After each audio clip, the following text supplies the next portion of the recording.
Magaan lang. Parang natuyan ng tubig.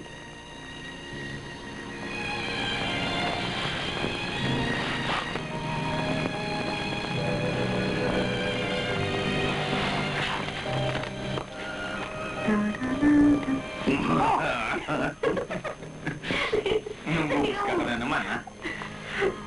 Ha? Huwag mo ba akong halika? Maligo ka muna doon. Sige na. Ganon, ha? Sige.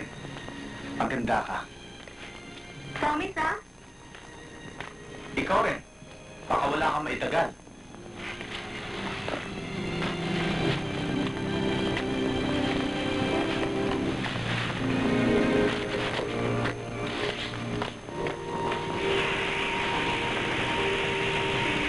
Bakit nga ba ganyan ang itsura mo? Nag-fieldwork kami maghapon, eh. May maganda ka bang interview? Wala nga, eh. Puro misis ang natapat sa akin. Meron isa, maganda. Kaya, bugbog sa problema. Bugbog. Binugbog ng asawa. Bakit? Nangaliwa, eh.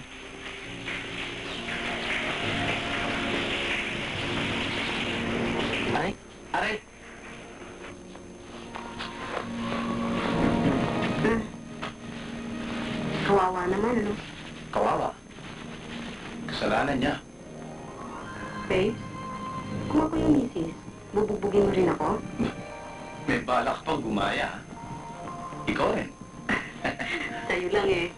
Kulang ng panahon ko. Eh kung sakali, ano? Ewan ko.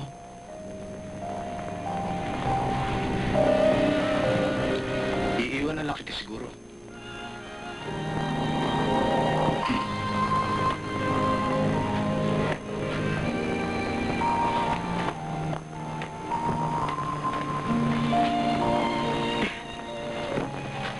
Sumueldo na ba kayo?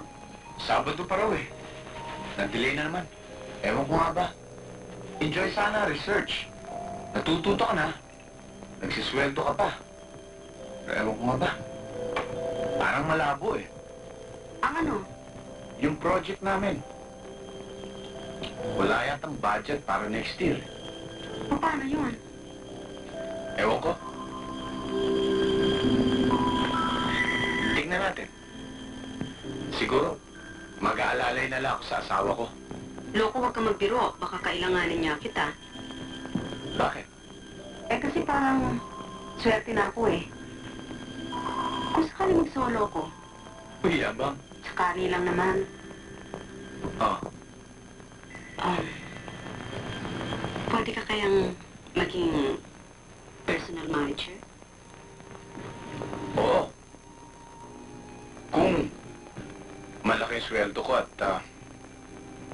may bonus gabi-gabi. Manyak. Babes, naligo na ako. Maligo ka na rin. Kanina pa ako tapos.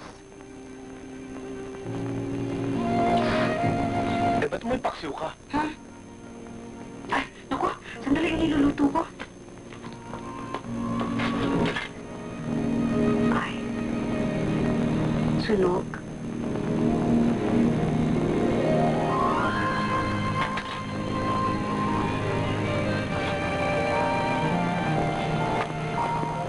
Babes, galit ka ba? Hindi. Hindi. Jetta lang naman ako ngayong gabi. Sarta yata eh. Magbubukas na lang ako ng pork and beans. Wala na tayong ibang ulam eh. Ikaw. Meow.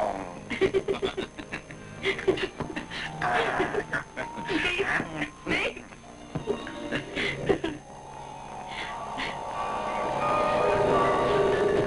Babes, alam mo? Kung ano ang mamimiss ko pag nagkahiwalay tayo.